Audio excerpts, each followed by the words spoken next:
आजचा दिवस पुन्हा एकदा जागतिक स्तरावर हृदय पिळवटून टाकणारी बातमी घेऊन आला आहे. उपमुख्यमंत्री अजित पवार यांच्या विमान अपघाताच्या धक्क्यानंतर आता कोलंबियामधून आणखी एक भीषण विमान अपघाताची बातमी समोर आली आहे. कोलंबिया येथे प्रवासी विमान कोसळल्याची घटना घडली असून या भीषण अपघातात एकूण 15 जणांचा मृत्यू झाला आहे. मृतांमध्ये कोलंबियाचे खासदार आणि वरिष्ठ सरकारी अधिकारी यांचाही समावेश असल्याची माहिती समोर येत आहे. प्राथमिक माहितीनुसार हे विमान एका शहरातून दुसऱ्या शहराकडे जात असताना अचानक तांत्रिक बिघाड झाल्याची शक्यता वर्तवली जात आहे. वैमानिकाने आपत्कालीन लँडिंगचा प्रयत्न केला, मात्र काही क्षणातच विमानाचा तोल गेला आणि ते डोंगराळ भागात कोसळले.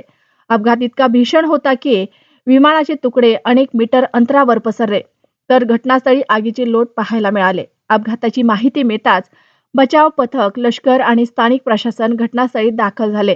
मात्र दुर्दैवानं सर्व प्रवाशांचा मृत्यू झाल्याचे अधिकृतपणे घोषित करण्यात आलं आहे. या घटनेनंतर संपूर्ण कोलंबियामध्ये शोककळा पसरली असून राष्ट्राध्यक्षांनी या अपघातावर तीव्र दुःख व्यक्त केलं आहे.